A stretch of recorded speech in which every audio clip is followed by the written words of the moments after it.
Olá, tudo bem? Vamos iniciar mais uma aula do Aprova Mais Enem dos Concursos, uma iniciativa do Governo do Estado do Maranhão. Você pode observar as nossas apostilas aqui no QR Code na tela e também na descrição desse vídeo, no link disposto a vocês.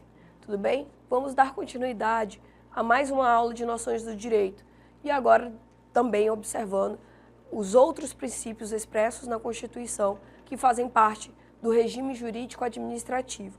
Iniciamos nosso trabalho entendendo os princípios da legalidade e o princípio da impessoalidade, princípios que são basilares e extremamente importantes para compreendermos o direito administrativo e a administração pública, ou seja, a função administrativa, a atuação do Estado.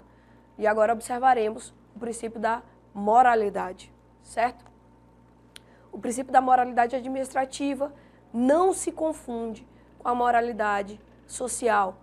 Não significa dizer que o administrador público ele não deve seguir os valores da moral social. Ele deve seguir os valores da moral social e também seguir os valores da moralidade administrativa acionados a partir da ideia de probidade administrativa. Ou seja, deve ser probo, deve atuar com boa-fé diante da administração pública e jamais seguindo qualquer interesse que seja próprio. Valores éticos de determinada sociedade determinam o que é a moral social, mas dentro da moralidade administrativa há uma restrição maior ainda, certo? Não se confunde com a legalidade e ele sim se atrela à indisponibilidade da coisa pública, à impossibilidade de tomar o público como se fosse seu, certo? Diferença entre moralidade social e administrativa, já iniciamos um pouco dessa discussão. Por exemplo, praticar atos libidinosos na administração pública é atrelado à moralidade social, ou seja, é obviamente algo reprovável esse tipo de atitude, no entanto, isso é atrelado à moralidade social. Quanto à moralidade administrativa, temos que pensar no uso dos bens públicos, no uso da coisa pública em favor próprio, ou seja, há uma diferença. Ao administrador público cabe tanto seguir a moral social quanto seguir a moralidade administrativa, ou seja, deve-se seguir os dois âmbitos da moral, certo? Por exemplo, é imoral administrativamente um prefeito utilizar recursos orçamentários em favor próprio, ou seja, isso viola a probidade, isso viola as leis orçamentárias e, portanto, não é possível ao administrador público utilizar recurso da administração como se fosse recurso próprio, como se fosse recurso seu. Tudo bem? Bom, outra violação já sedimentada em legislação, violação à moralidade administrativa, é o chamado nepotismo. Hoje em dia, essa palavra nepotismo, ela vem sendo utilizada, inclusive, no âmbito particular, o que não há ilegalidade no chamado nepotismo na atuação particular. Ao particular, há uma liberdade. O particular pode, sim, por exemplo, tomar o seu filho, o seu pai, como empregado na sua empresa. Não há nenhuma violação à legalidade. Isso é uma administração da própria vontade do particular. Existe aí, portanto, o princípio da autonomia da vontade e o particular pode empregar em sua empresa quem bem entender. No entanto, não ocorre o mesmo na administração pública. Alguns cargos públicos, como nós vamos observar quando estivermos estudando agentes públicos, são chamados cargos em comissão ou cargos de confiança, certo?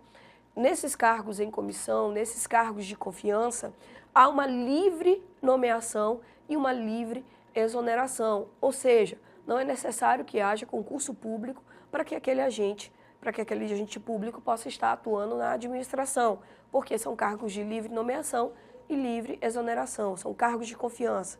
Que cargos são esses? São os cargos de chefia, direção e assessoramento, perfeito? Nesses cargos de chefia, direção e assessoramento, em que há livre exoneração e livre nomeação, não é possível empregar, nesse caso aí, empregos públicos, os parentes. E já vamos trabalhar o que seria esse parente, tudo bem?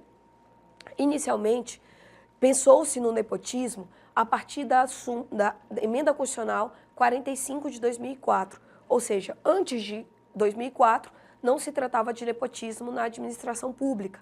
Com a Emenda 45 de 2004 e a criação do Conselho Nacional do Ministério Público e Conselho Nacional da Justiça, houve ali, dentro desses conselhos, resoluções próprias, resoluções que vedavam o nepotismo, tanto no Judiciário quanto no Ministério Público. Nesses dois órgãos, então, desde 2004, há vedação do nepotismo através de resoluções próprias. Perfeito?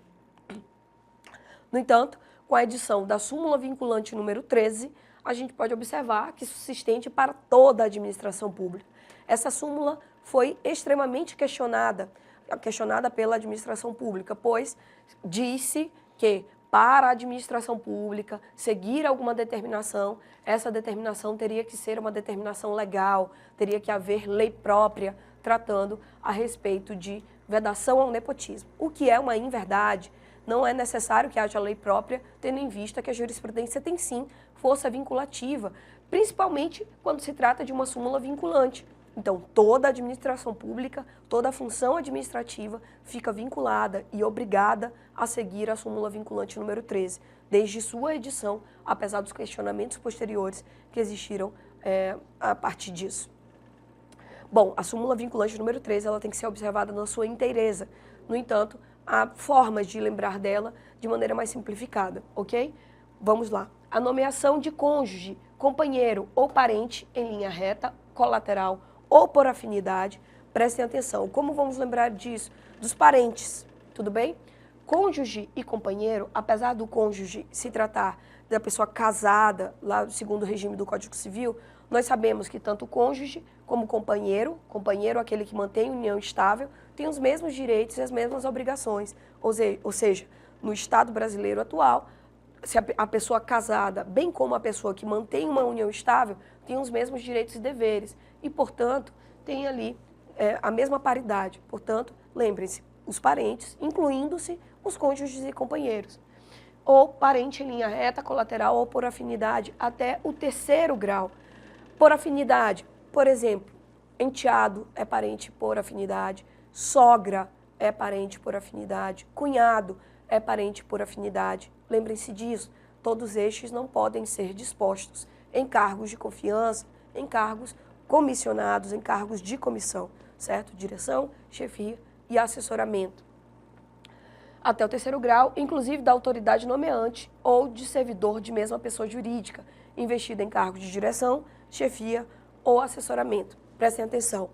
Para ser considerado nepotismo, é necessário que a autoridade nomeante esteja num grau hierárquico na administração pública superior àquele que foi nomeado em cargo de chefia, direção e assessoramento.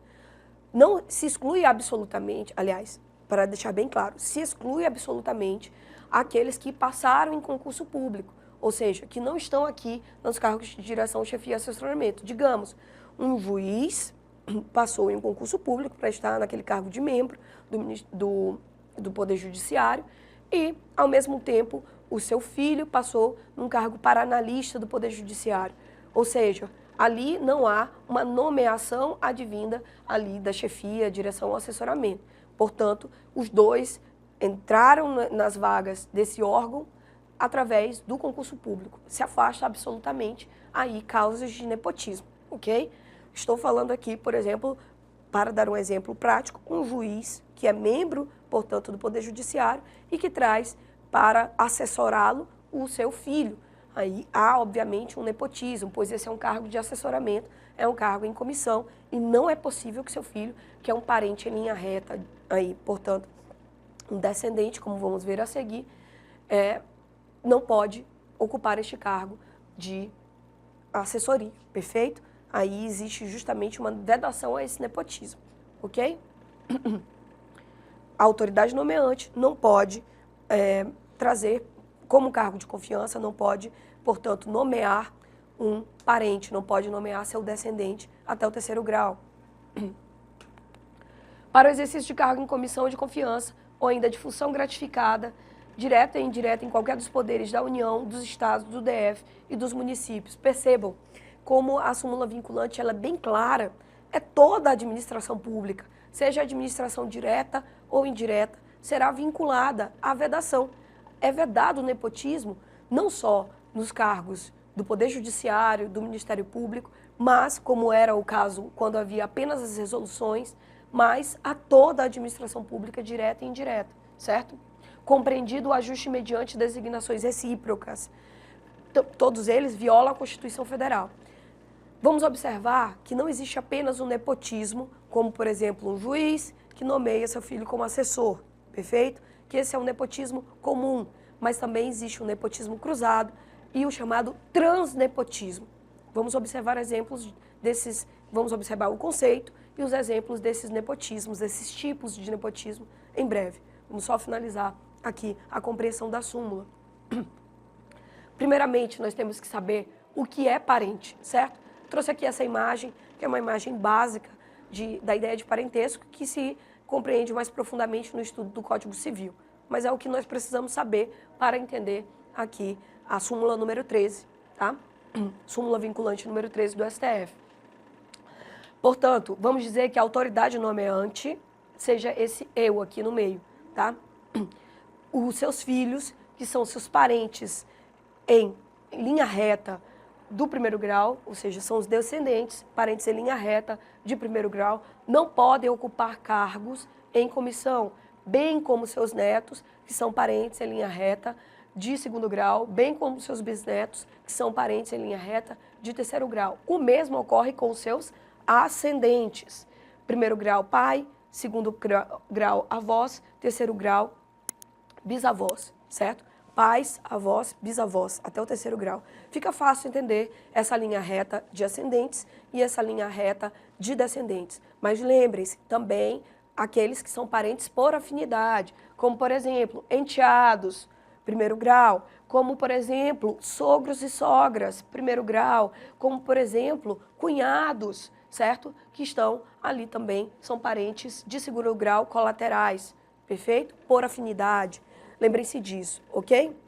Bom, também não é possível até o terceiro grau, seja parentes em linha reta ou colaterais. Colaterais como, por exemplo, irmãos, colaterais como, por exemplo, tios, terceiro grau, certo? Sobrinhos são de terceiro grau também. No entanto, primos podem sim fazer parte desses cargos em comissão, desses cargos de confiança. Portanto, um juiz pode nomear como assessor o seu primo. Não há nenhuma vedação. Esse é um parente colateral de quarto grau. Não há nenhuma vedação em ocupar cargos de chefia, direção e assessoramento, vinculados ali a uma autoridade nomeante. Portanto, não se inclui nessa vedação os primos, perfeito? E nem os tios-avós, que são colaterais de quarto grau. No entanto, irmãos, sobrinhos e tios, que são irmãos de segundo grau, tios de terceiro grau e sobrinhos de terceiro grau, não podem fazer parte ali dos cargos em comissão, dos cargos de confiança, e há uma vedação ao nepotismo, perfeito? Lembrem-se aqui que há também o parentesco por afinidade, não só estes que eu mostrei, mas o parentesco por afinidade também há uma vedação ao nepotismo, perfeito? E o que seria esse transnepotismo, antes da gente partir para agentes políticos? O que seria esse nepotismo cruzado, esse transnepotismo? Por exemplo, é nepotismo cruzado quando as autoridades, duas autoridades nomeantes, resolvem fazer favores recíprocos umas às outras. Vou exemplificar. Obviamente que isso é apenas uma hipótese, não é um caso concreto, ok? Dois juízes resolvem reciprocamente favorecer-se. Por exemplo, o juiz A resolve enviar para o juiz B um filho para ser seu assessor, enquanto o juiz B envia ao juiz A outro filho para ser seu assessor. Portanto, eles estão ali trocando favores reciprocamente. E como vocês sabem, não é cabível ao servidor público tratar a coisa pública como se fosse sua. Isso viola a moralidade. Eles estão fazendo ajustes recíprocos. O juiz A está favorecendo o juiz B e o juiz B favorecendo o juiz A, trocando ali, portanto, um favorecimento nas assessorias, perfeito? Esse é um nepotismo cruzado e ocorre dentro do mesmo órgão, nesse caso, o Poder Judiciário, belezinha? pode ser um TJ, enfim. Como ocorre o transnepotismo? O transnepotismo ele ocorrerá quando há favores recíprocos entre os poderes. Exemplificadamente, não se trata de um caso concreto, se trata aqui meramente de um caso hipotético, tá? Vamos dizer que um prefeito de cidade X busque ali favores recíprocos com um juiz B, certo? E aí o juiz de cidade X envia o seu filho para assessoramento do juiz B e o juiz B envia o seu filho para assessoramento do prefeito X.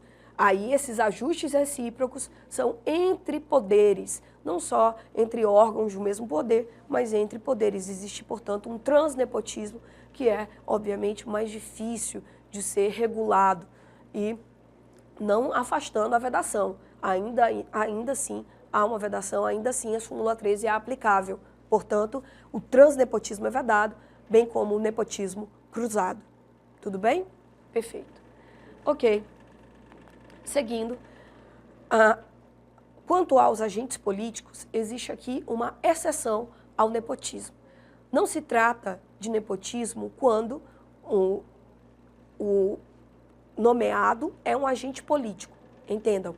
Eu falei de cargos de chefia, direção e assessoramento, mas não falei ali na súmula vinculante número 13 dos cargos cabíveis aos agentes políticos. Quem são os agentes políticos? Os agentes políticos são presidente, vice-presidente da República, governadores, vice-governadores, prefeitos e vice-prefeitos. Todos esses são agentes políticos.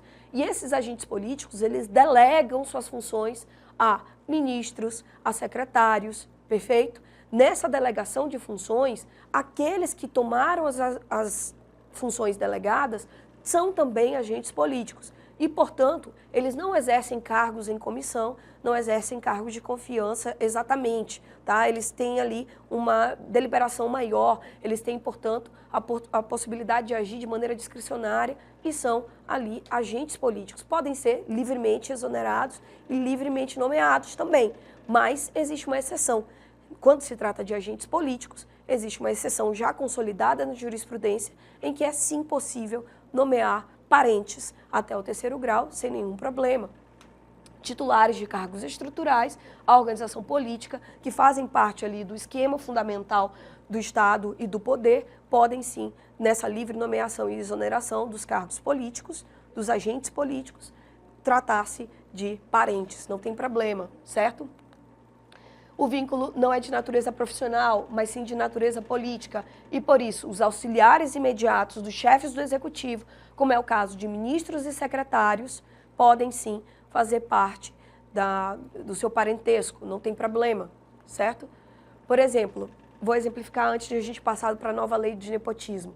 Se um prefeito nomeia o seu cônjuge para um cargo de secretaria, se esse cônjuge tiver aí possibilidade técnica de assessorar e, além disso, tiver uma característica própria daqueles que são agentes públicos, que é ser probo, não ter cometido atos de improbidade administrativa, ou seja, ao mesmo tempo ter habilidade técnica e ter probidade nas suas funções, não ser alguém ali com uma improbidade declarada, essa pessoa pode exercer sim o cargo de secretaria, ou, no caso da administração da União, um cargo de ministério, não tem problema nenhum, não há vedação ao nepotismo. Portanto, um prefeito pode nomear seu cônjuge como secretário, um governador pode nomear seu cônjuge como secretário, um presidente pode nomear seu cônjuge como ministro, como secretário, não tem problema, certo? Não há vedação ao nepotismo quando se trata de cargos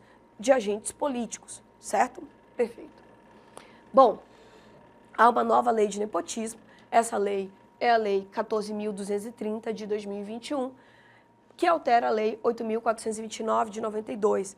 Mas percebam, não há nenhuma modificação real na vedação ao nepotismo, porque essa nova lei, ela traz justamente a mesma redação da súmula vinculante número 13. Só que agora é mais difícil de questionar ainda a vedação essa prática, que é uma prática, obviamente, que viola a moralidade administrativa, viola a nossa Constituição. Mas sempre, desde a vinculação trazida pela súmula vinculante número 13, sempre foi vedado o nepotismo. A nova lei só reforça essa vedação, perfeito? Bom, por isso é necessário que qualquer agente público trabalhe com a honestidade, imparcialidade e legalidade já trazidas da nossa Constituição, certo? Termos legais, para a gente entender um pouquinho, eu trouxe essa última parte para que a gente compreendesse esses termos que trabalhamos. Cargos em comissão. O que são esses cargos em comissão? São os de direção, chefia e assessoramento. Isso é para que você aprofunde seu estudo. Por exemplo, eles podem ser exercidos por qualquer pessoa, atendidas as condições legais. Então, a pessoa não precisa fazer parte da administração pública, ela não precisa ter passado no concurso público, ela pode sim fazer parte de direção, chefia e assessoramento, pode fazer parte de um cargo em comissão, um cargo de confiança e também independe de qualquer vínculo anterior com o Estado. Tudo bem?